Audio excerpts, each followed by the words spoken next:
by strictly street rods. He got wiped out in the four-way stop. You have the most talented guy in there, but if he's not driving, then the rest of the crew is just back.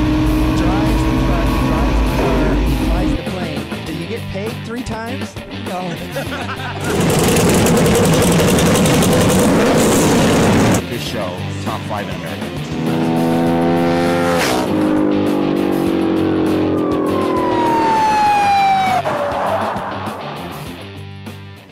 Hello friends, I'm Larry with Rides Done Right. I'm at the Northwest Rodarama, and my guest today is Dave Craver. Nice to meet you, Dave. Nice to meet you. We came into the show and we saw a bunch of cool sprint cars all stuck in the same section, and the coolest one I saw in there was yours. And tell me a little bit about what you guys do. Is this a club that goes out and races these cars, or? Yeah, we put on little shows and don't race real hard. And then there's another club that we race with that they race pretty hard. So we got 2 different groups that we can run with, and just have fun. We don't run too many laps. Do the cars in that group all run together, or do you guys have your individual classes in there? The little cars, the midgets, they run by themselves usually, and then we run the bigger cars, the sprint cars, and some of the other cars together. How long you been doing this, Dave? Vintage, maybe the last 10 years or so, but I've been racing since 1960.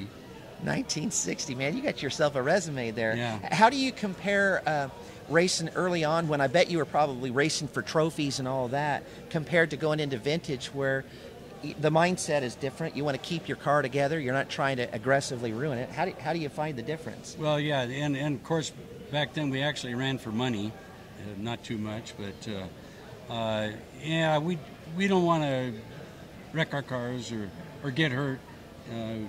This age we take longer to mend.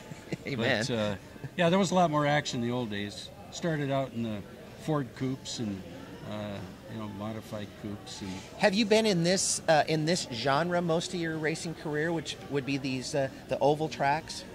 Yeah, I got into the oval track from the start, but the open wheel from like 1964, my first sprint car ride, and it was in a car with a Ranger aircraft engine. Wow, a Ranger aircraft engine. Well, you kind of segue right into that. Isn't that the motor you are running in this car now? Yeah, it came out of a PT-19. Both the engine and the airframe were built by Fairchild, and it's quite an engine. It's a Cadillac of engines, really. It's beautiful. And it mounts sideways. Instead of being mounted in the middle of the chassis, it actually mounts to the side, so there's weight advantages then when you... Yeah, left side weight, and it helps the car go around corners. One of the things that I noticed when I looked at it that I thought visually is real stimulating, it's the intake and the exhaust on the same side and how you did it, because they're actually curved out the bottom that to me looked like that would be an exhaust as well. But it's not. It's intake. No, well, it's so it doesn't suck any dust in, and it's what they call a cross-flow head, so that it comes in one side and goes out the other side. And it seems like it would be real optimal too. It is. Well, it's the way racing engines are built, and it's close to being a racing. How hard is it to find parts on an engine like that?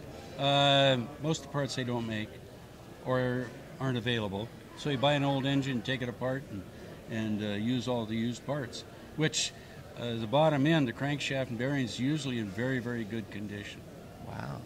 Thank God, because... They're a bulletproof engine, yeah. Yeah, that's good. You got an idea of how many hours or whatever it would be on that car? Or? On the car itself? Yeah. Well, we've only run it really 3 times. We had some engine problems, and we got those fixed, and so we're ready to do some races this year. What kind of chassis setup do you stay with an older style, since this is a vintage thing? Or? Yeah, that's the idea, is make it look as close to vintage as possible, and it uses all the old equipment styles, has torsion bars in all 4 corners. It basically looks like an old Indy car, Indy Roadster. Yeah, that's what I thought. That's what it. And the body was originally built for the last Curtiss Roadster that was built. Oh yeah. Love that body. So what kind of body is it? A fiberglass, steel, aluminum? What's the body? The tail and the cowl and the nose are fiberglass, and the rest of it's all hand-shaped aluminum. Did you buy the car from that standpoint as it was today, or did you have to go out and fabricate anything? Or We built it. Jerry Day, Ram Race Cars, he actually fabricated the car. He's built a bunch of cars over the years, 70-some cars. Oh, wow. First car I built was for me in 1970, and this is the last one. Wow, that's cool. What? When I look at the paint colors, was it in bare metal at some point? Then, if you had it assembled, you got to Yeah, it choose was the bare colors. metal in the body. The rest of it was primered gray. And Butch Dern over near Sprague, Washington, painted the car.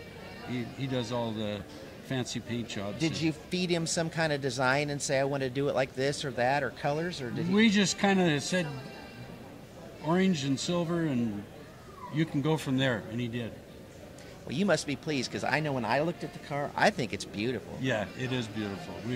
We loved it. It would be probably the best in its ultimate setting on a track. I bet it just looks killer on a track. It does.